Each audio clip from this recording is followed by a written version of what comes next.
j'ai quand même fait une petite revue de la littérature de l'épidémiologie du sujet âgé, de la psychiatrie du sujet âgé, puisque c'était ce qui était demandé.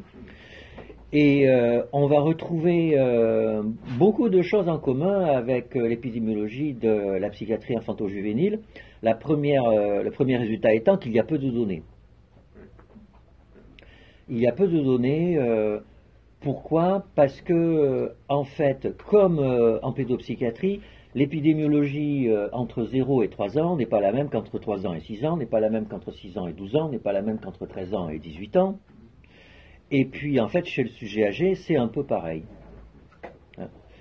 Il commence à faire des études à partir de la retraite, qui est on va le voir, qui est une véritable étape développementale, en fait, dans la vie du sujet humain, puisque autour du départ à la retraite, en général, il y a en même temps les enfants qui quittent le foyer et des réaménagements du couple qui font que c'est un moment fort dans la vie de l'être humain.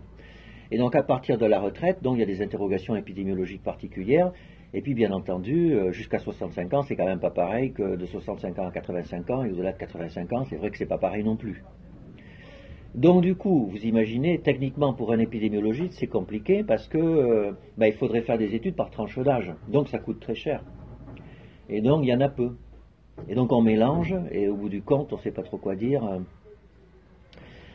Voilà, donc il y a peu d'études. Que disent les études? Alors, ce qui frappe, et on va y revenir longuement, parce que c'est aussi un vrai sujet, le premier item qui est étudié dans l'épidémiologie du sujet âgé, en fait, c'est la démence. Or, est-ce que les démences sont des troubles psychiatriques? Alors, elles sont dans le DSM, mais en France au moins, en principe, on s'en occupe pas. Non, en principe. Donc, et ça, c'est à peu près la moitié des articles d'épidémiologie psychiatrique du sujet âgé, la moitié c'est consacré aux démences. Alors après, il y a des prévalences. Donc, c'est-à-dire combien de sujets âgés ont des troubles mentaux. Et alors, on trouve des nombres terribles, on trouve 30%, c'est ce qu'ils disent. Et alors là, on va commencer par s'arrêter tout de suite, parce que ces nombres sont ininterprétables. Et c'est pas propre à l'épidémiologie psychiatrique du sujet âgé, c'est en fait l'épidémiologie psychiatrique en général, et mais même les prévalences des maladies en général, qui sont ininterprétables. Alors bien sûr, il y a des exceptions. Prévalence du VIH, bon, ben voilà, on tire au sort des gens, on fait des dosages sanguins. Si vous êtes séropositif, eh ben globalement, si vous n'êtes pas soigné, vous allez développer une maladie. Donc vous voyez, vous avez... Après, prévalence du cancer du sein. Alors, vous pourriez me dire, c'est pareil, quoi. Il y a la maladie, on la soigne, etc. On peut compter. C'est plus compliqué que ça. Vous savez, depuis qu'on fait des mammographies, on se rend compte que il y a un nombre non négligeable de femmes avec des petites tumeurs, mais qui sont macroscopiques, qu'on voit à la mammographie, et qu'on palpe, qui régressent spontanément. Donc, est-ce qu'on doit les compter? Vous voyez dans quelle mesure? Bon, et puis c'est pareil pour le cancer du col. Il y a une zone floue. Il y a des frottis qui sont douteux, et donc est-ce qu'on les compte? Et en fait, et le cancer du côlon, aussi, il y a des formes intermédiaires. Donc vous voyez déjà le cancer, c'est quand même carré, mais c'est pas complètement carré. Et puis alors toutes les autres maladies, l'arthrose du genou, l'acné, la myopie, etc. C'est impossible à dire. Quelle est la prévalence de la myopie? On peut avoir la prévalence des gens qui ont des lunettes, parce que ça, on demande aux gens, et puis voilà. Mais il y a plein de gens myopes, moi le premier, qui ne mettent pas de lunettes, parce que, voilà, c'est... La vie est assez agréable quand on est myope et qu'on ne met pas de lunettes, parce que ça protège de... Voilà. Pour conduire, c'est pas forcément l'idéal. Mais donc la myopie, mais vous voyez,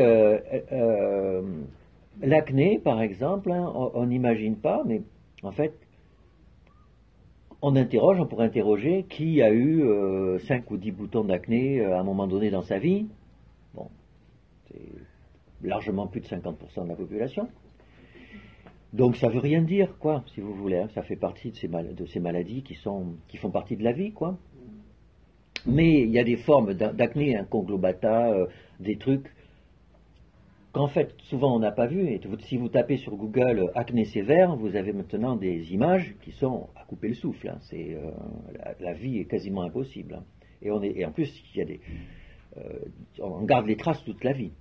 Et donc du coup, l'acné devient une maladie sévère. Et si je vous prends cet exemple, c'est que ça pose des problèmes cliniques majeurs parce que dans l'acné, il y a un médicament qui s'appelle le Roaccutane qui pose des problèmes énormes chez les jeunes filles à cause des grossesses et en général parce qu'il a des effets indésirables psychiatriques. Et même il a été accusé de risque de sursuicidalité. Et donc vous avez beaucoup de gens qui disent, et dans les médias et tout, mais c'est un scandale, on donne des médicaments, ça bousille nos enfants, ils se suicident, etc. Où va-t-on pour quelques boutons, vous voyez. Et en fait, non, ils n'ont rien compris. Vous voyez, ils voient l'acné comme les acnées prévalentes, c'est-à-dire qu'on voit dans les collèges. Enfin, et vous voyez déjà, en fait, les problèmes, c'est les mêmes problèmes qu'on a nous. Hein, on dit, les gens sont déprimés, c'est un scandale, on les bourre de médicaments, voire d'antipsychotiques, et alors, où va-t-on, la société? Ben oui, mais les gens ne voient pas les dépressions sévères. Les gens les gens ne savent même pas que ça existe, hein, y compris les politiques. Hein. Ils ne voient pas. Moi, la personne la personne que j'ai vue souffrir le plus, c'était un jeune homme qui avait une mélancolie anxieuse. Oh, c'était inimaginable le niveau de souffrance. Et là aussi, c'est quelque chose que les gens ne savent pas, c'est que l'anxiété fait souffrir énormément, énormément, alors que ça fait sourire, quoi. Ils sont anxieux, vous voyez. Ils sont anxieux, ils ont qu'à être cool, quoi. Enfin, non, mais c'est parce qu'on est tous plus ou moins anxieux, vous voyez. À un moment donné, on a tous plus ou moins peur. Et donc là, du coup, comment faire en épidémiologie? Vous voyez, comment faire pour compter les vraies maladies psychiatriques? De la même façon que comment compter les vrais acnés? Comment compter? Et là, on ne sait pas. On ne sait pas. Alors, vous savez qu'il y a des instruments standardisés qui sont calés sur le DSM, qui marchent pas trop mal. Donc, on pose des questions. Dans les 6 derniers mois, est-ce qu'il y a eu une période de 2-3 semaines pendant laquelle vous étiez très malheureux, vous n'aviez plus goût à la vie? Vous voyez, on voit où on va. Et c'était suffisamment important pour que vous ayez des difficultés pour aller au travail, etc. Vous voyez, ça fait sens. Ça fait sens. Mais si vous regardez dans le détail, en fait, on connaît tous autour de nous des gens qui ont eu des moments dépressifs authentiques et qui, en fait, ça a duré quelques mois et ils ont voulu ne pas consulter. Alors, ils n'avaient pas conscience qu'ils allaient mal, peut-être, mais peut-être qu'aussi ils avaient envie de gérer ça tout seuls, quoi.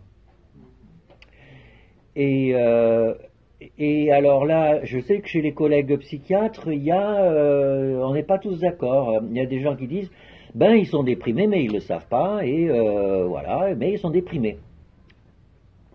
Alors qu'on peut dire, on est déprimé si on se reconnaît comme étant suffisamment mal pour demander de l'aide.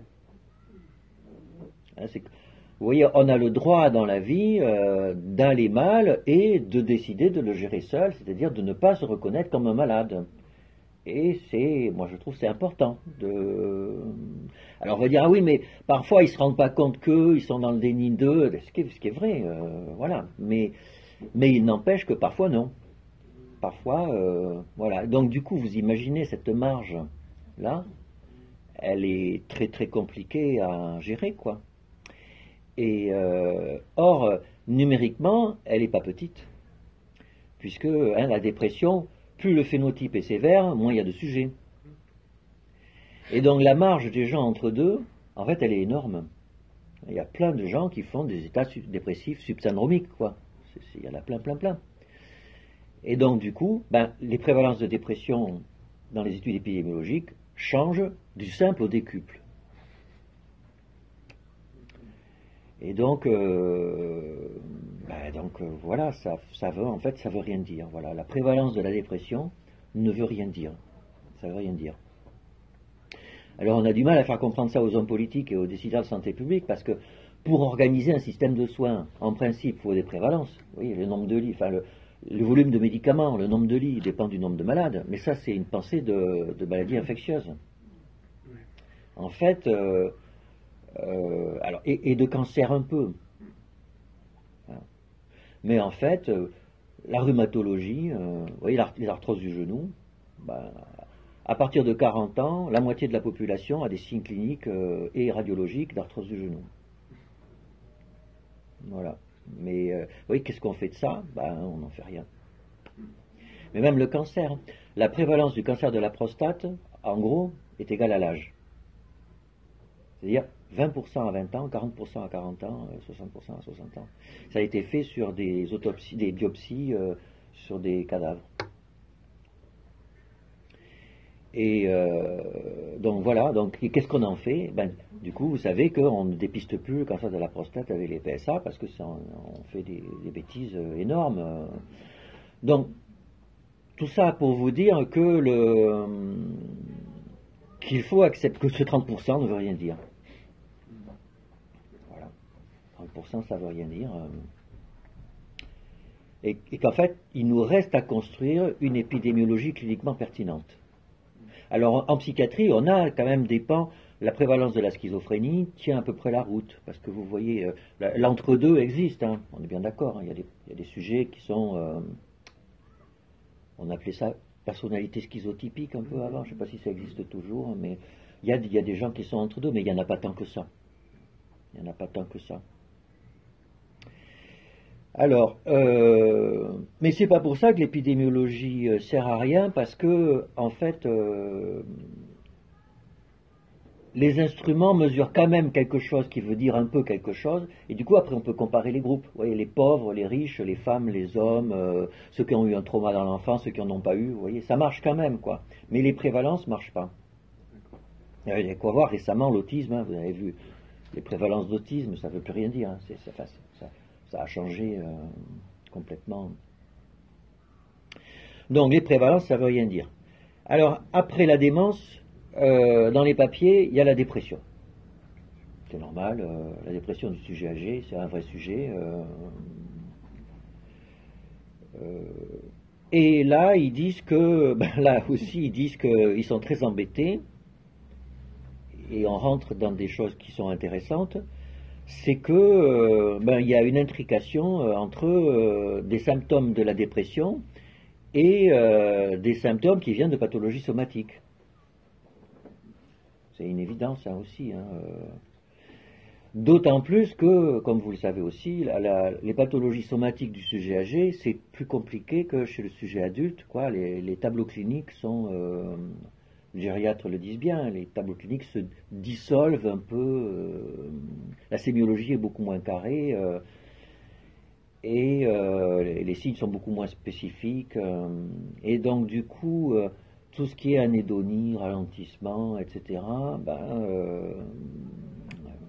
est-ce que c'est de la dépression ou est-ce que c'est un symptôme dépressif? Alors déjà, cliniquement, c'est un vrai challenge, mais vous imaginez quand c'est des questionnaires, ça marche très mal, quoi. Et là, nous, on retrouve la même chose avec la pédopsychiatrie. C'est la dépression de l'enfant, c'est très difficile cliniquement, d'autant plus que c'est labile. Parce que on n'imagine pas en psychiatrie de l'adulte, hein, il m'est déjà arrivé, on consulte le mercredi en pédopsychiatrie, d'avoir le mercredi un enfant déprimé, mais un tableau d'adulte, avec des antécédents familiaux, avec des attaques de panique, avec une anédonie, une dépression, une tristesse, des idées de mort à 9 ans, enfin, voilà. Donc on décide de l'hospitaliser vite, il arrive le lundi, l'interne le voit, il est asymptomatique, complètement. C'est rare en psychiatrie pour adultes, hein, que la symptomatologie change en 3 jours d'un état dépressif d'intensité sévère à un tableau asymptomatique, à tel point que l'interne téléphone, non mais ton patient il va bien et tout. Et donc du coup, vous imaginez dans les enquêtes comment on fait pour interroger. Donc du coup, les gens disent dans les études que est-ce qu'on surestime, est-ce qu'on sous-estime la prévalence de la dépression chez le sujet âgé. Mais en fait, c'est pas grave, puisque de toute façon, le nombre, la prévalence, elle ne veut pas dire grand-chose. Alors un truc intéressant que j'ai vu, c'est les symptômes psychotiques. C'est intéressant. Dans le temps, les gens se sont intéressés à la prévalence des symptômes psychotiques, notamment avec des thématiques de persécution. Et il y a des études qui vont jusqu'à 10%. Et c'est pas, je pense que ça fait sens. Dans la vie de tous les jours, on voit quand même beaucoup de personnes âgées. Alors on va dire elles sont chiantes, mais en fait, si on fait attention, si on gratte, quoi, parce que quelqu'un qui est persécuté, il n'est pas agréable à vivre, quoi. Donc, et donc du coup, on dit ah ben oui, ils sont chiants, mais en fait, d'ailleurs, beaucoup de médecins généralistes disent ça. Ils disent ah là, mais alors, en fait, ils sont très désagréables, mais en fait, peut-être que derrière ces tableaux de personnes âgées désagréables, jamais contentes, etc. Peut-être qu'en fait, il y a une petite symptomatologie psychotique, et alors pas une psychose avérée, quoi, mais et je pense que ça c'est un vrai sujet, parce que si on disait aux médecins, vous savez, en fait, vous les voyez comme des gens désagréables, mais en réalité, c'est une symptomatologie, vous voyez, là, on organise les relations médecin-malade différemment, quoi. On ne le prend pas pour soi, quoi. Parce que beaucoup de collègues le prennent pour eux, hein. D'ailleurs, ils disent en ont marre, pas de reconnaissance, etc. Ben non, ben, s'il est persécuté, c'est normal qu'il ne soit pas reconnaissant. Donc voilà, donc c'est un vrai sujet. Alors, et puis le suicide, bien sûr, hein, qui est un vrai sujet. Où là, on a des données plus fiables parce que le suicide se mesure quand même s'il y a des marges, hein, il y a une marge d'incertitude sur le suicide. Hein. Il y a plein de suicides qui sont masqués, enfin il n'y en a pas tant que ça. Et vous savez que le pic de suicide est au moment du départ à la retraite. Il y a 2 pics de suicide, un chez le jeune adulte, mais qui est en dessous de l'âge du départ à la retraite. L'humain se suicide le plus au moment du départ à la retraite. Et après ça diminue, et peut-être que ça réaugmenterait chez le très très âgé. Mais c'est pas sûr. Et c'est pas pareil chez l'homme et chez la femme. Voilà, alors après il y a l'alcoolisme, les addictions, qui est un vrai sujet. Et là, avec une chose moi que je ne savais pas, mais qui fait sens aussi, c'est que l'alcoolisme a tendance à diminuer avec l'âge. Ce qui allait pas de soi, parce qu'on peut dire qu'il s'ennuie, voilà, et on aurait pu imaginer. Puis vous savez, la quantité d'alcool consommée en France a diminué de façon vertigineuse dans les 50 dernières années. Hein. Et donc les sujets âgés d'aujourd'hui, leur habitus d'alcoolisation est ceux des années 70 où on consommait beaucoup. Donc on aurait pu dire que s'ils s'ennuient et qu'ils consommaient beaucoup avant, ils continuent. Ben non, ça a tendance à... Globalement, il y a moins de problèmes d'addiction à l'alcool chez le sujet très âgé. Et bien sûr, on ne le réalise pas, mais pour nous c'est une évidence, le principal problème d'addiction chez le sujet âgé, c'est les addictions aux psychotropes. On n'y pense pas forcément, mais alors là, bien sûr, les addictions aux benzodiazépines sont un problème complètement massif et cliniquement super compliqué. Moi, je connais plein de collègues généralistes où ils sont contactés par les médecins de la sécurité sociale qui leur disent vous avez tant de sujets âgés qui prennent des benzodiazépines, il faut arrêter. Et il leur dit bah écoutez, venez, expliquez-moi comment je fais. En principe, c'est facile, mais... Alors, les troubles anxieux, j'ai trouvé des papiers qui disent que les troubles anxieux sont sous-évalués dans la population gériatrique, sont sous-recherchés, quoi. Il y a une espèce de tâche aveugle. Et vous savez que, en fait, c'est vraiment c'est la malédiction des troubles anxieux depuis le début. Les troubles anxieux ont toujours été sous-estimés à la fois dans la société et même par les psychiatres. Les jeunes qui sont ici n'imaginent pas qu'il y a 20 ou 30 ans, on ne savait pas que les patients anxieux se suicidaient à peu près comme les patients déprimés. On n'imaginait pas que les troubles anxieux se suicident. Et ça a été un papier de, je crois, Myrna Weissman dans les années 80-90, hein, qui a montré que les paniqueurs, en fait, le risque ratio associé au suicide chez les paniqueurs est à 10. C'est monstrueux, quoi. C'est monstrueux.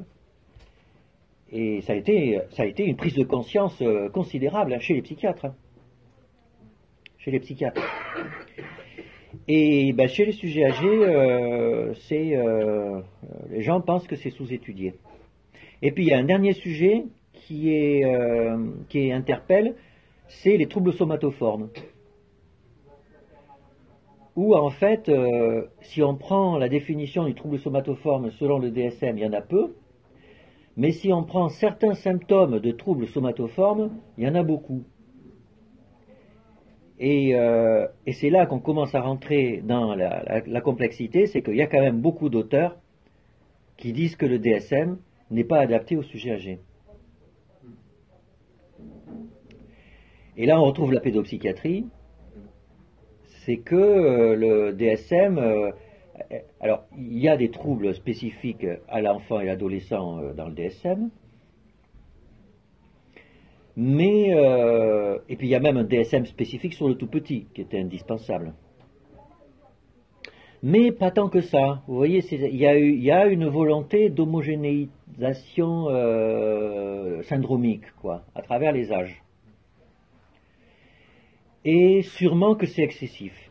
Alors bon, c'est-à-dire qu'ils ont été obligés de trouver un compromis entre quelque chose qui est quand même un peu simple pour que ça soit utilisable, et puis un peu cliniquement pertinent. Mais je pense quand même que ce sont des psychiatres pour adultes standards qui font le DSM, quoi, et ils doivent manquer de culture des extrémités des âges. Et je pense clairement, de ce qu'on entend des psychiatres spécialisés en gériatrie, ça va pas. D'ailleurs, vous savez qu'il y a des échelles. Les échelles de mesure de la dépression, il y en a qui sont spécialisées sur le sujet âgé. Donc voilà le tour d'horizon de ce que disent les papiers. Alors, du coup, les questions que ça pose. Moi, je vois trois questions. La première, ça va être la question du diagnostic psychiatrique. C'est-à-dire que le sujet âgé, ben, on voit démence, dépression, troubles somatoformes, et le fait de dire, est-ce que, alors oui, c'est une personne âgée, elle a mal partout, elle se plaint, elle ne fait plus grand-chose, mais est-ce que c'est un diagnostic psychiatrique ou est-ce que c'est juste la vie? Donc du coup, ça repose la question de à partir de quand doit-on dire qu'il y a un diagnostic psychiatrique?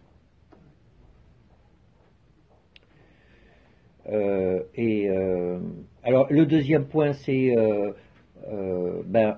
dans les papiers, le premier diagnostic psychiatrique étudié, c'est la démence. Mais est-ce que les démences sont un diagnostic psychiatrique?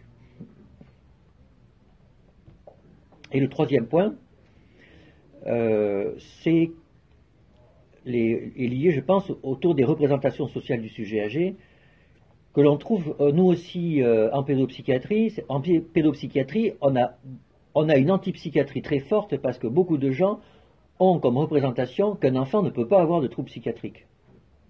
Vous voyez, l'enfant est pur, il est heureux, et en fait, si on s'occupe bien de lui, la psychiatrie, c'est le poids de l'existence qu'on porte sur les épaules. Et les petits-enfants n'ont pas ça. Donc, du coup, la pédopsychiatrie, c'est une création des pédopsychiatres. Il y a plein de gens qui pensent ça.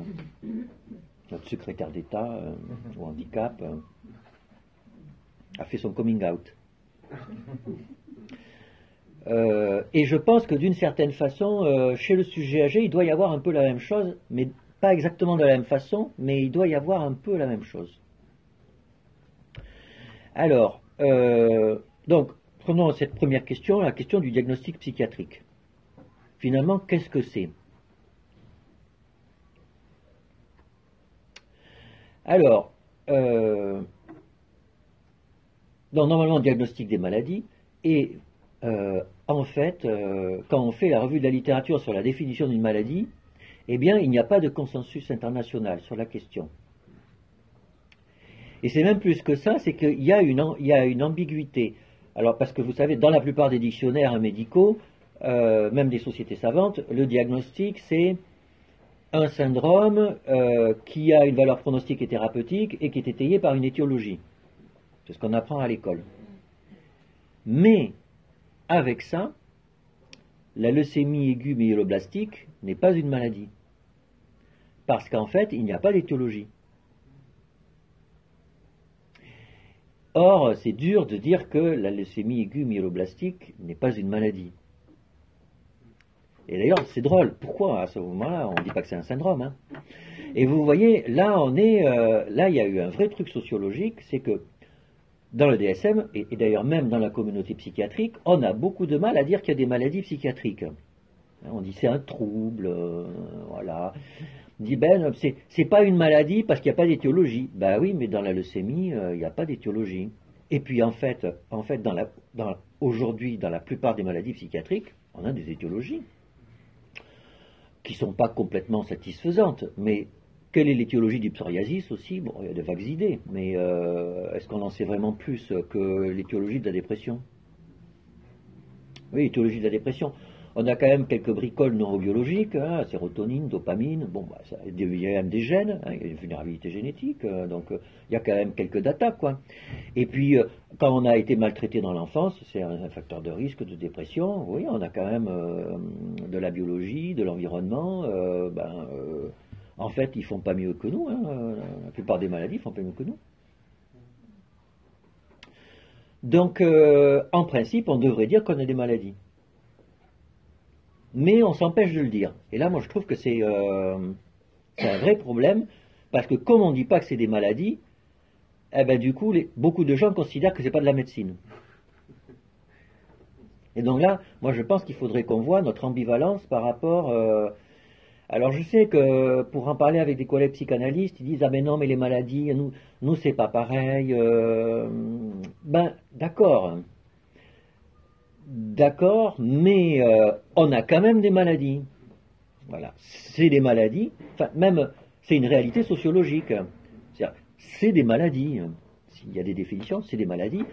Après, ces maladies résonnent avec un sujet pensant et donc voilà, les résonances vont au-delà de la maladie. D'accord?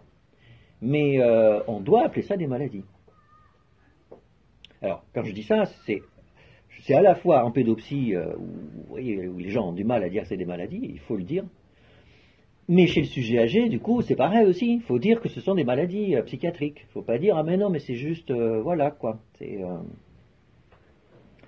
Alors, ce qui est intéressant, c'est que là où il y a, dans la littérature, à propos de maladies, on voit qu'il y a des gens qui ont été coincés avec la leucémie. Et donc ils disent, il faut qu'il y ait une étiologie ou une lésion. Et donc dans la leucémie, il y a une lésion, même si ce n'est pas une lésion, un os cassé, c'est des myéloblastes, enfin des trucs, des globules blancs, quoi, qui ont changé, quoi. Et donc on a la lésion. Mais alors, vous voyez tout de suite que... alors, cette définition est minoritaire, hein. On la trouve dans quelques manuels anglophones. On n'a pas ça dans les dictionnaires médicaux francophones. Mais vous voyez, à ce moment-là, ça interdit de fait quasiment la maladie psychiatrique. Puisque si la maladie psychiatrique, c'est la maladie du sujet en tant que sujet pensant, si on lui impose d'avoir une lésion, alors du coup, ça devient une maladie neurologique, quelque part. Donc là, on peut quand même on peut quand même dire que cette définition de la lésion pose un problème. Elle pose un problème. Mais heureusement, elle est minoritaire. Donc, premier point, il y a les maladies. Alors après, ces diagnostics, comment ils sont faits? Alors, c'est des syndromes. Donc, c'est une association de symptômes statistiquement associés. Et donc, alors, comment ça s'est passé historiquement? Eh bien, cliniquement, en fait, quand un médecin voit des centaines et des milliers de patients, eh bien, il voit des régularités dans l'expression phénotypique de ces patients. Et donc, c'est ce qu'on voit dans les textes d'Hippocrate. Hein, il dit, voilà. Alors d'ailleurs, c'est intéressant, Hippocrate ne décrit pas vraiment des tableaux syndromiques, il décrit des patients prototypiques. Et d'ailleurs, on ne le sait pas aujourd'hui, mais pendant un temps, et ça existe, il y a toujours des papiers dans l'American Journal of Psychiatry, de gens qui proposent, qui disent qu'on pourrait avoir des nosographies alternatives, où au lieu d'avoir, comme dans le DSM, des tableaux syndromiques, on aurait des descriptions de patients prototypiques. C'est pas idiot, hein. On aurait, quel est le prototype du schizophrène, de l'anorexique, du déprimé, et c'est une histoire, quoi. On décrirait un sujet, et on dirait, quand vous avez quelqu'un qui ressemble à ça, alors il a ce diagnostic. Et donc c'est ce que fait Hippocrate. Hein. Vous pouvez aller voir la définition de la dépression, il appelle ça la mélancolie par Hippocrate. C'est très beau, c'est un tableau d'état dépressif avec une forte composante somatique, puisque il a l'impression qu'il a des épines dans le diaphragme, enfin des trucs comme ça, mais quand on lit, et c'est très anxieux, il y a une coloration anxieuse très forte. Mais on sait bien que le trouble dépressif, beaucoup d'anxiété. Hein, donc, Hippocrate a vu qu'il y avait des gens qui étaient comme ça. Et d'ailleurs, vous savez, on dit souvent qu'il y a des tableaux cliniques, parce qu'en fait, quand on regarde un patient, c'est un peu comme quand on regarde un tableau, on essaie de deviner quelle est l'école de peinture ou quel est le peintre qui a peint le tableau. Vous voyez, on est là, tiens, ça me fait penser à un Picasso, un Delacroix, et puis on regarde, tu vois, là, il y a le fumato, je sais pas comment ça s'appelle, ça, etc. Et puis voilà, ça c'est un symptôme, oui, c'est un signe ou un symptôme, et puis l'impression globale du tableau, enfin, et on va dire, tiens, c'est telle école, c'est impressionniste, et c'est tel truc, on va dire, il est psychotique, et puis il est parano, enfin, en fait, ça marche assez bien. Alors, et le DSM, en fait, il a extrait ce qu'on appelle la sémiologie, c'est-à-dire le DSM ne va pas vers l'atmosphère du tableau, puisqu'il y a des atmosphères de patients. Dans la schizophrénie, il y a une atmosphère, ça a été très décrit, il y a plein de livres là-dessus, c'est cliniquement très fort. Mais justement, le DSM n'a pas ça, et il le revendique. Il n'y a pas d'atmosphère, il y a de la sémiologie. Mais ce qu'on oublie, c'est qu'en fait, derrière nos tableaux cliniques, et c'est pas non plus dans le DSM, il y a une organisation en fait théorique qui tient un peu le tout. C'est-à-dire il y a de la physiopathologie et de la psychopathologie, si vous voulez. C'est que dans nos façons de voir les patients, on ne peut pas s'empêcher de voir un patient à travers une grille de lecture physiopathologique ou psychopathologique. C'est impossible. Et je pense que c'est impossible. Alors, après, on n'est pas tous les mêmes. Il y a des collègues qui sont très sémiologistes. Par exemple, Marie-Christine Mourin, qui était la chef de service de pédopsie de Robert Debré, avait une clinique, puisqu'elle est à la retraite, extrêmement sémiologique. Mais pour avoir fait des consultations avec elle, elle avait quand même de la psychopathologie derrière, c'était évident. Puis la plupart des pédopsychiatres français, c'est le contraire. Ils font très peu de de sémiologie et beaucoup de psychopathologie. Alors, pourquoi cette psychopathologie et cette physiopathologie, elle est importante? Et là, on va revenir au sujet âgé. C'est qu'en fait, elle nous permet de penser l'hétérogénéité phénotypique. C'est qu'en fait,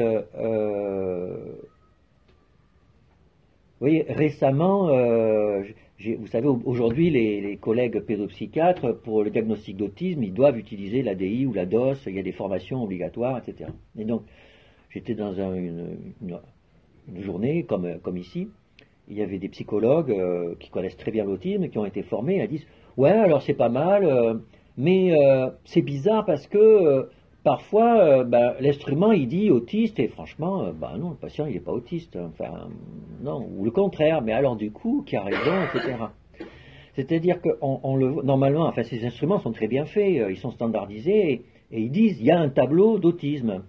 Mais derrière le tableau, il y a en fait une représentation qu'on se fait de l'autisme, et ça colle pas, quoi. Et donc, on ne va pas donner le diagnostic. Et donc là aussi, on n'est pas tous d'accord. Il y a des gens qui disent, ben non, par définition, le diagnostic, c'est ça. Et puis voilà. Et puis des gens qui disent, non, en fait, le tableau sémiologique nous aide à avancer, mais il n'y a pas que ça, il y a l'atmosphère, et puis il y a la psychopathologie ou la physiopathologie derrière. Et c'est l'ensemble qui fait le diagnostic. Et là, vous me voyez venir, c'est que chez le sujet âgé, le syndrome peut être, je pense, très différent. Comme chez l'enfant, comme en psychiatrie transculturelle, en fait. Et vous voyez, je pense qu'on doit penser la problématique du diagnostic chez le sujet âgé comme une problématique de diagnostic transculturel, en fait. Parce que, en fait, quelque part, c'est une culture différente. C'est une évidence. Mais on peut aller même au-delà, c'est une culture au sens large, c'est-à-dire leur corps n'est plus le même, leur relation à la vie n'est plus la même, enfin, on est dans autre chose, quoi. Et du coup, il faut avoir une élasticité par rapport à la sémiologie. Et du coup, comme il faut cette élasticité par rapport à la sémiologie, il faut se raccrocher à l'atmosphère et à la psychopathologie ou à la physiopathologie. Et quand on discute, vous voyez par exemple, il y a alors en psychiatrie transculturelle, c'est très intéressant, il y a un syndrome qu'on trouve en Asie, qui porte un nom que j'oublie tout le temps, qui est de rétraction des organes génitaux. Donc les hommes ont peur ou ont l'impression que leurs testicules sont rentrés dans leur abdomen, ou les femmes que leurs seins se sont invaginés dans leur thorax. Alors bon, nous, vous n'avez jamais vu ça. Et en fait, c'est, pour beaucoup de collègues asiatiques, c'est en fait un élément d'un tableau dépressif. Alors qu'il y a peu de symptômes dépressifs du DSM, quoi. Vous voyez, c'est-à-dire... Mais alors, pourquoi ils le disent? Parce que, en fait, voilà, parce que la façon dont c'est arrivé, la psychopathologie, etc., la réaction aux antidépresseurs, enfin, vous voyez, il y a un tout derrière qui fait que, quand on en parle, et c'est vrai que quand on rentre dans les détails des cas cliniques, on se rend compte que, oui, il y a de l'anxiété en fait. J'ai peur que, oui, c'est pas juste une hallucination, c'est, j'ai peur, ils vont rentrer, c'est terrible, je ne suis rien, enfin, je suis... en fait, c'est une expression, c'est la cristallisation d'une plainte dépressive, quoi, qui se cristallise sur cette construction sociale qui est de rétraction des organes génitaux. Et donc, on dit en Afrique, il y a moins de culpabilité dans les tableaux dépressifs et il y a plus d'éléments que nous on appellerait psychotiques, et etc. quoi. Donc, et alors là, là on a un vrai petit problème scientifique que le DSM. Alors il y a des études transculturelles du DSM qui sont assez positifs, c'est-à-dire ils disent le DSM est plutôt transculturel. Mais en fait, ça a été autoréalisateur, c'est qu'en fait, on a pris les items du DSM Et on a montré que statistiquement, ils tiennent la route dans des cultures différentes. Mais on n'a pas essayé de construire une clinique, on n'a pas essayé de construire un DSM qui aurait été construit dans d'autres pays. Et ça devient d'autant plus compliqué que beaucoup des professeurs de psychiatrie en Afrique ou en Asie sont formés aux États-Unis. Parce que pour être nommé, il faut avoir des papiers écrits en langue anglaise. Et donc du coup, on part faire un doctorat ou un postdoc aux États-Unis.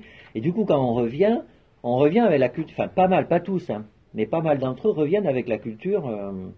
Et comme dans la clinique, on ne trouve que ce qu'on cherche, trop souvent, eh bien du coup, ils collent, vous voyez, sur leurs patients une sémiologie. Et donc du coup, on perd trop souvent l'hétérogénéité phénotypique en fonction des cultures. Et donc je pense que qu'aujourd'hui l'épidémiologie psychiatrique est coincée par ça, parce que du coup on utilise des diagnostics qui sont faits sur le DSM chez le sujet adulte d'âge moyen.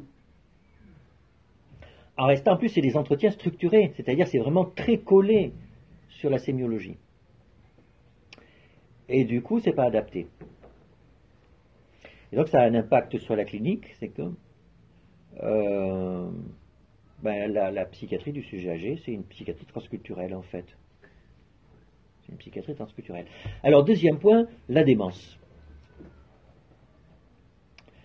Alors, ça c'est très intéressant, parce que d'un côté, la démence est dans le DSM, les démences sont dans le DSM. De l'autre côté, dans la quasi-totalité des pays, les démences sont censées être gérées par les neurologues, sauf qu'en pratique, les neurologues ne s'occupent pas des démences, c'est les gériatres. Ou personne. Et c'est à peu près partout pareil, quoi. Et alors, donc, premier point. Deuxième point, ça pose les questions de la limite entre la neurologie et la psychiatrie. Et c'est d'autant plus intéressant qu'aujourd'hui, il y a un comeback de la neuropsychiatrie. C'est-à-dire que dans beaucoup de congrès internationaux et même nationaux de psychiatrie, on a quand même plein de cerveaux, de synapses et de trucs comme ça.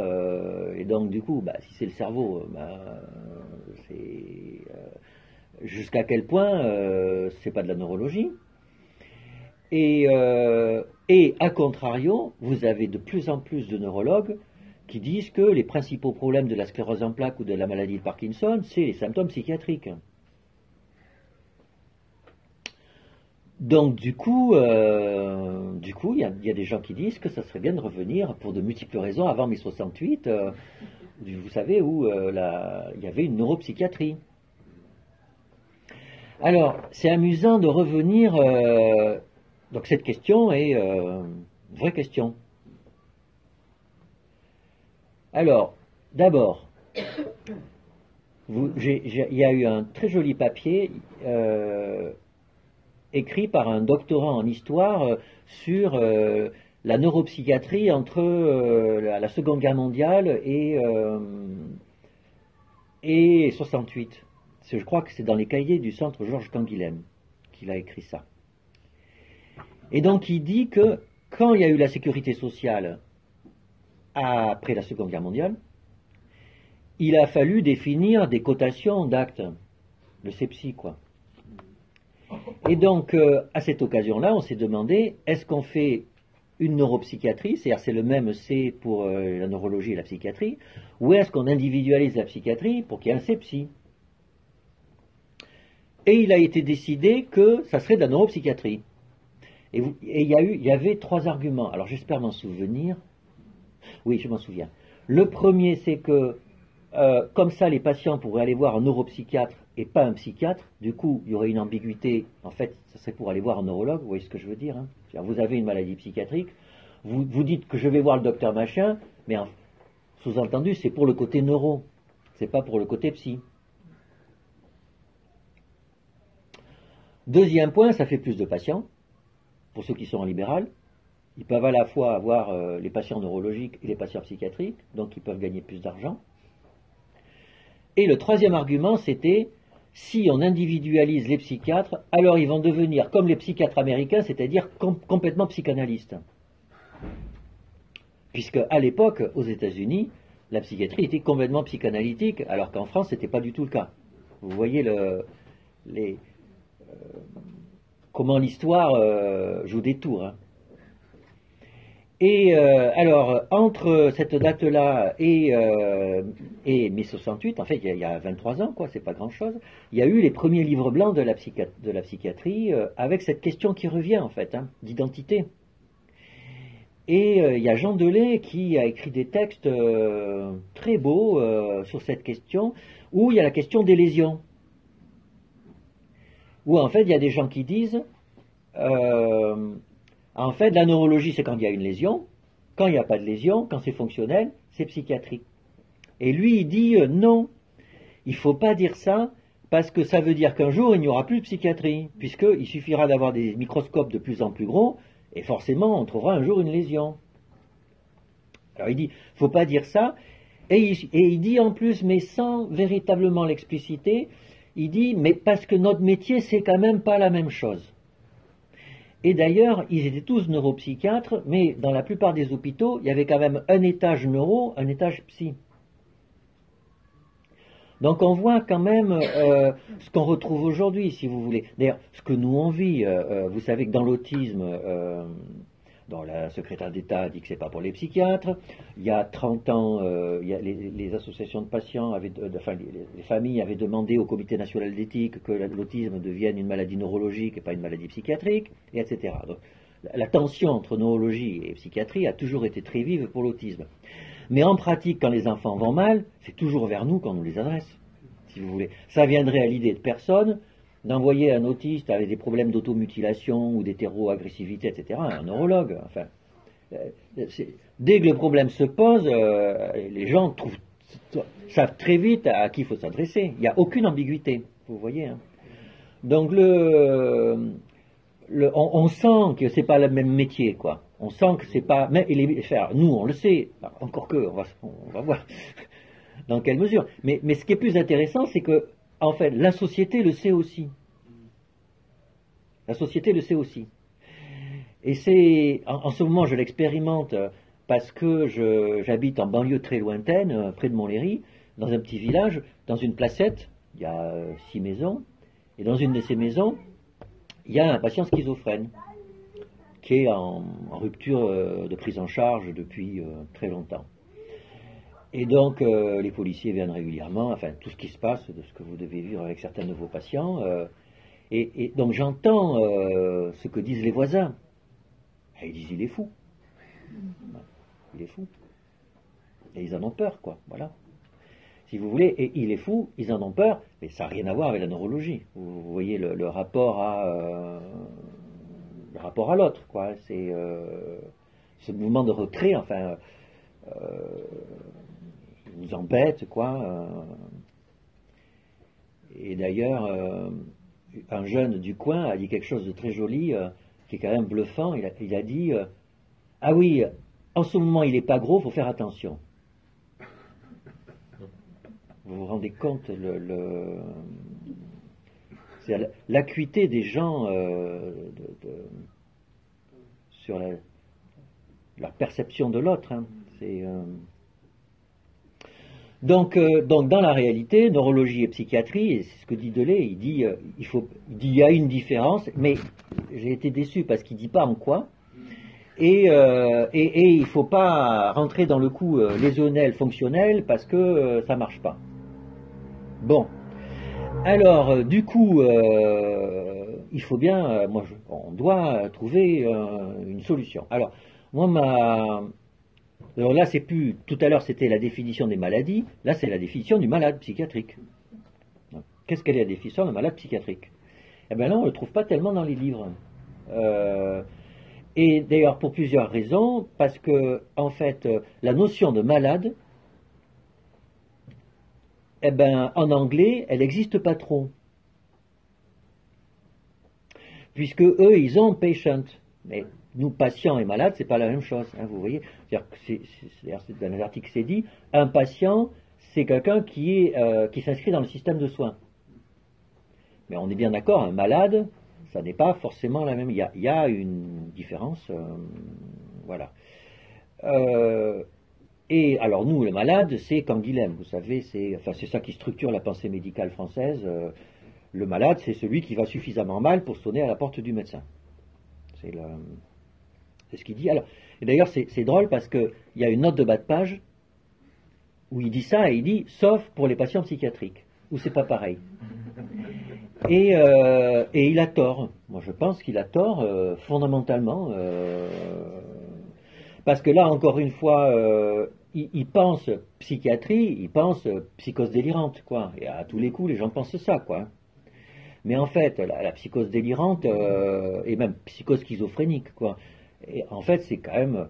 Alors, c'est la portion congrue de la problématique psychiatrique. Alors, elle est très spectaculaire dans la société, mais les troubles anxio-dépressifs sont largement plus prévalents, les addictions largement plus prévalentes, les troubles de la personnalité aussi, après, effectivement, il y a la psychose, mais parmi les psychoses, la plus souvent, ils ne sont pas délirants.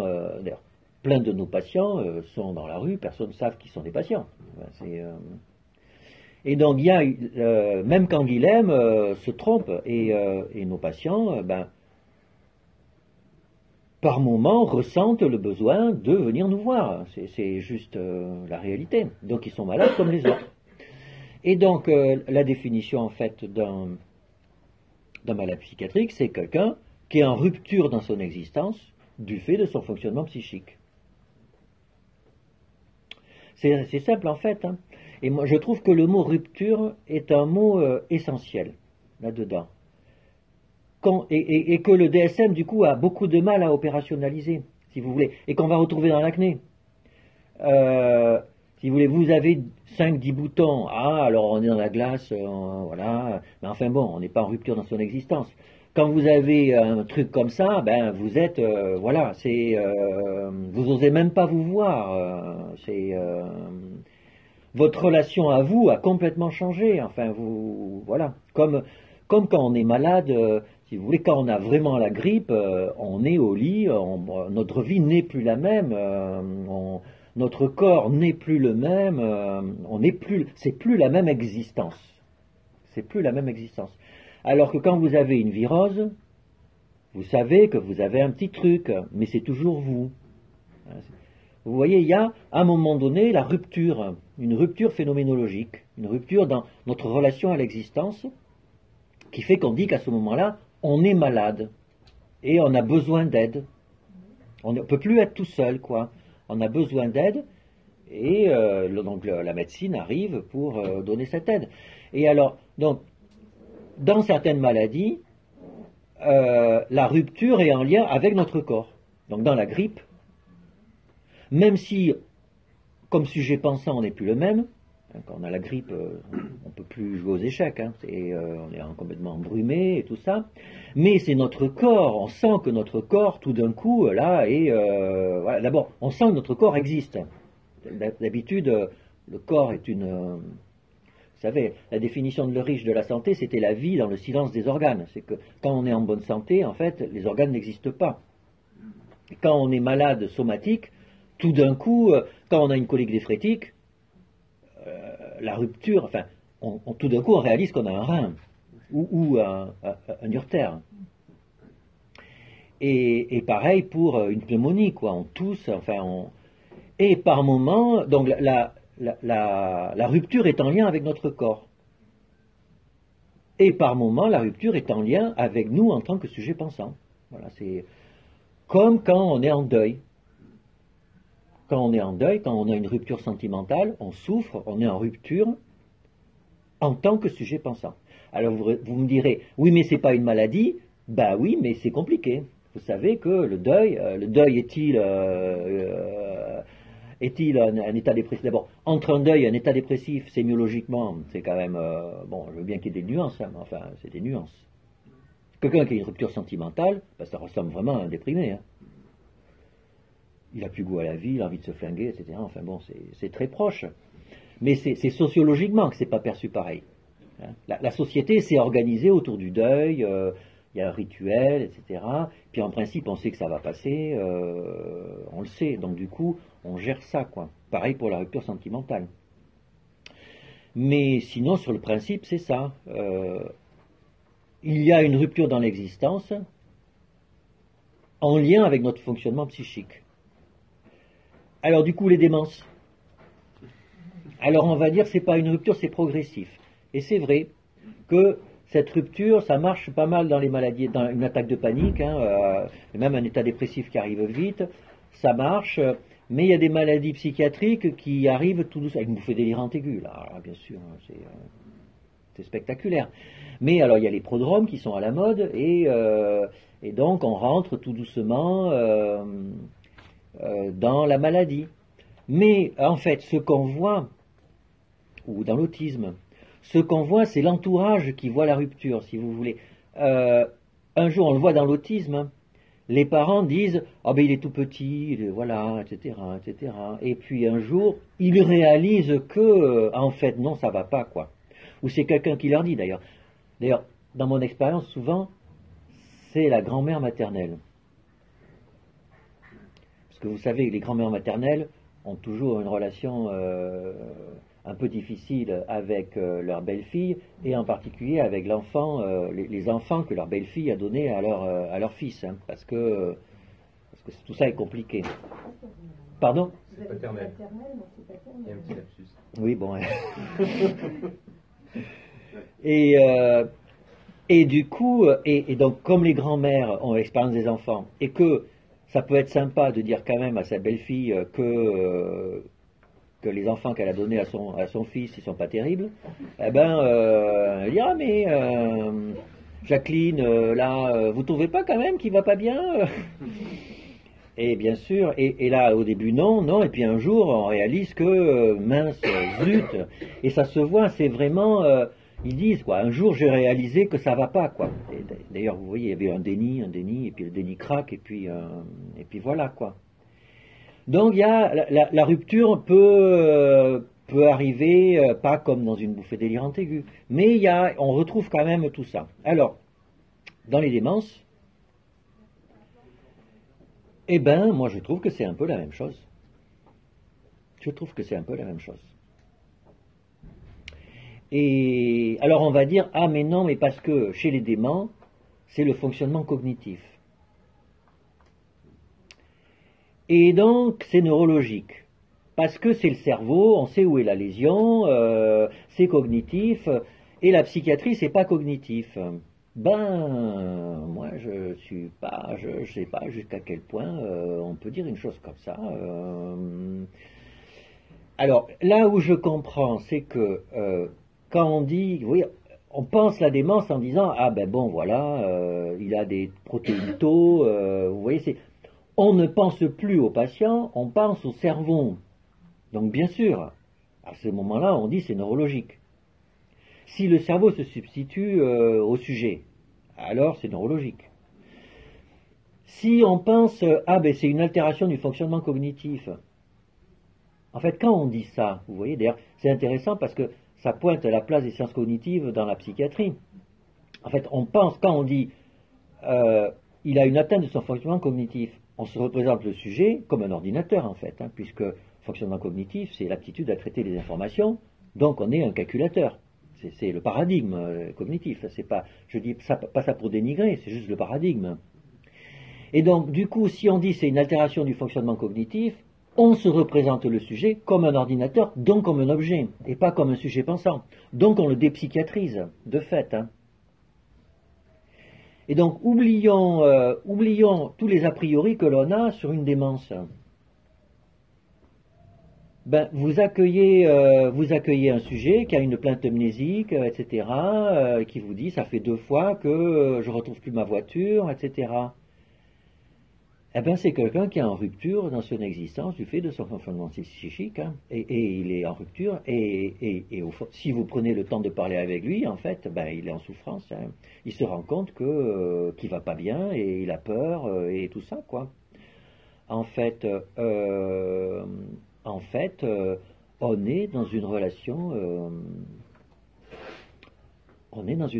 avec un patient psychiatrique, hein.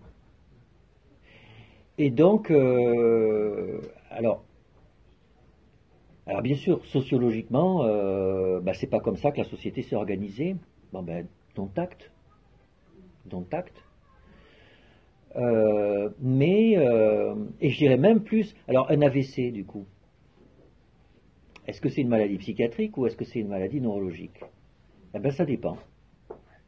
Ça dépend. Il y a des AVC où en fait il y a une rupture dans l'AVC, il y a une vraie rupture. Parfois la zone du cerveau touchée est en lien avec le corps. Et donc là, le sujet a vraiment l'impression que son corps est en rupture, vous voyez. Et en tant que sujet pensant, pas trop. Ça peut arriver. Mais il y a plein de situations où le sujet est en rupture en tant que sujet pensant. Et d'ailleurs, vous savez qu'il y a des dépressions très fortes chez les gens qui font des AVC. Ne plus avoir de langage est un truc complètement angoissant. Enfin, l'angoisse est terrible. Et même, il y avait une psychologue à la Pitié, une neurologue de formation lacanienne, qui avait fait des études sur les hémisomato-agnosie, là, c'est ça, hein, c'est ça. Les gens qui ont une négligence ou une inconscience d'une partie de leur corps. Et elle avait des vignettes cliniques extraordinaires où en fait le sujet, donc les infirmières disaient: ah, il délire, il appelle toujours, est-ce que vous avez vu Georgette aujourd'hui, etc., etc. Et en fait, Georgette, c'était la moitié de son corps absent. Parce qu'en fait, quelque part, il y a une absence de connaissance, mais de représentation visuelle, enfin, mais qu'il y a quand même à l'intérieur une perception de soi qui persiste, et donc il l'a nommé. Et donc, c'était pas un délire, c'était comment être avec soi-même, quoi. Et donc vous voyez, on est quand même très proche là, et il fallait que ça soit quelqu'un qui ait une culture du sujet pensant pour avoir accès à ce côté du patient.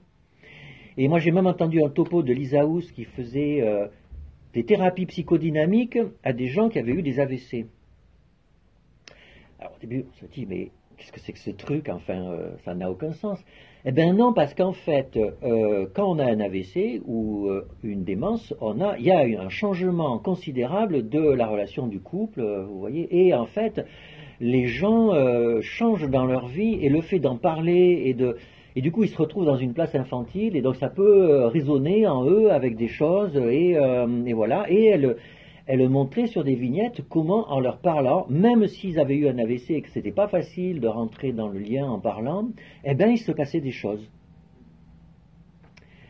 Et donc, en fait, vous voyez, alors certes il y a une zone d'interface entre la neurologie et la psychiatrie forcément, mais elle n'existe pas qu'avec la neurologie, hein. Les questions d'intrication entre sujet pensant et corps souffrant, en cancérologie, ça existe beaucoup, hein, et en endocrinologie, c'est massif aussi. C'est-à-dire, le clivage sujet pensant et corps matériel est un clivage dualiste qui fait sens, mais qui a ses limites, quoi. Donc, donc la psychiatrie du sujet âgé, moi je trouve qu'elle repose ça, elle pose cette question de jusqu'où la psychiatrie, et moi je pense qu'on a à être inclusif. Alors ça ne veut pas dire qu'il faut soigner tout le monde, mais ça veut dire qu'il ne faut pas voir le sujet somatique, en particulier neurologique, comme ils sont, comme un sujet neurologique, c'est-à-dire de dire... Vous voyez, il y a la réaction, il faut qu'on apprenne à les voir comme des sujets psychiatriques, quoi. Comorbides, mais psychiatriques. Alors, le dernier point, représentation sociale, et je vais m'arrêter là-dessus. Alors, moi, il y a un truc qui m'a frappé lors de la canicule en 2003. J'étais à Paris au mois d'août, il faisait extraordinairement chaud. J'ai pensé, je me suis dit, il faut que les jeunes parents qui ont des petits-enfants, il faut qu'ils leur donnent à boire, etc., etc. Et je n'ai absolument pas pensé aux personnes âgées qui pouvaient avoir besoin de boire. Et j'ai pas été le seul, vous avez remarqué. Et je me suis dit, c'est un acte manqué collectif. Je n'ai pas voulu le voir. Je n'ai pas voulu voir que... Et je pense que la société n'a pas voulu voir que les personnes âgées étaient en danger, parce que la société a peur du poids économique et émotionnel que représente le vieillissement de la population. Et que quelque part, ça a marché. Ça a marché. Et je pense que le rapport avec la psychiatrie du sujet âgé, il y a ça, quoi, si vous voulez. C'est que, quelque part, il y a un déni massif qui obéit à un bénéfice secondaire, quoi. Quelque part, alors, mais d'ailleurs, vous voyez, on dit, il faut faire, c'est important, c'est un problème de santé publique, c'est important, c'est important, c'est important, mais bon, regardez comment on s'en occupe dans les EHPAD, globalement, il y a des endroits où ça, c'est pas cool, quoi. Donc il y a une dissociation entre le discours et ce qui se passe, quoi. Et je pense que, je pense qu'il y a un vrai travail collectif à faire. Alors, de la société, et bon, nous, c'est pas la société, mais on peut dire à la société qu'elle est en train de... Mais c'est difficile de le dire ça, parce que c'est très difficile d'aller contre... L'agisme. Ben oui, d'aller contre des mécanismes de défense très forts, hein, surtout s'ils sont collectifs, massivement collectifs. Hein. Alors après, au-delà de ça, et je pense que ça fait partie de ce mécanisme de défense, il y a la représentation standard du sujet âgé. Et que le sujet âgé intériorise. Vous savez, il y a l'autostigmatisation dans la schizophrénie. Je pense qu'il y a les sujets âgés intériorisent leur statut de sujet âgé, c'est-à-dire de choses fragiles, de choses déclinantes, de choses qui sont un fardeau, etc. Avec d'ailleurs parfois des mécanismes paradoxaux d'inversion du stigma, c'est-à-dire de revendications exorbitantes, etc. Et là, il y a un travail. Alors, il y a un travail pour nous qui est de témoigner, mais il y a un travail pour nous de déconstruire ces a priori que nous pouvons avoir, quoi, hein, que nous pouvons avoir, de ne pas avoir accès au sujet en tant qu'il est, mais en tant qu'on se le représente spontanément. Et ça, je terminerai là-dessus, parce qu'on est prisonnier de représentation, et c'est Michel Dugas, qui était un ancien patron de Robert Debré, qui nous obligeait, quand on était en entretien, à parier le QI de l'enfant, et de regarder après quelle était la vraie valeur. Quand on fait ça plus de 100 fois, après on est calibré, ça marche bien. Et je me suis rendu compte que je me trompais systématiquement 2 fois, quand... vous avez un petit garçon qui louche et qui a les oreilles décollées, je le sous-cotais de 10 à 20 points. Et quand j'avais une petite fille qui venait du 16e, qui était bien habillée, je la surcotais de 10 à 20 points.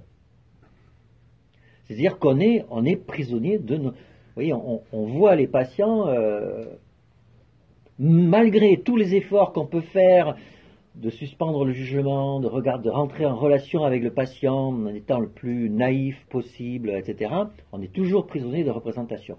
Toujours. Et je suis sûr que si je faisais de la psychiatrie du sujet âgé, je serais prisonnier de certaines représentations. Voilà, j'ai beaucoup parlé, maintenant c'est à vous. Merci.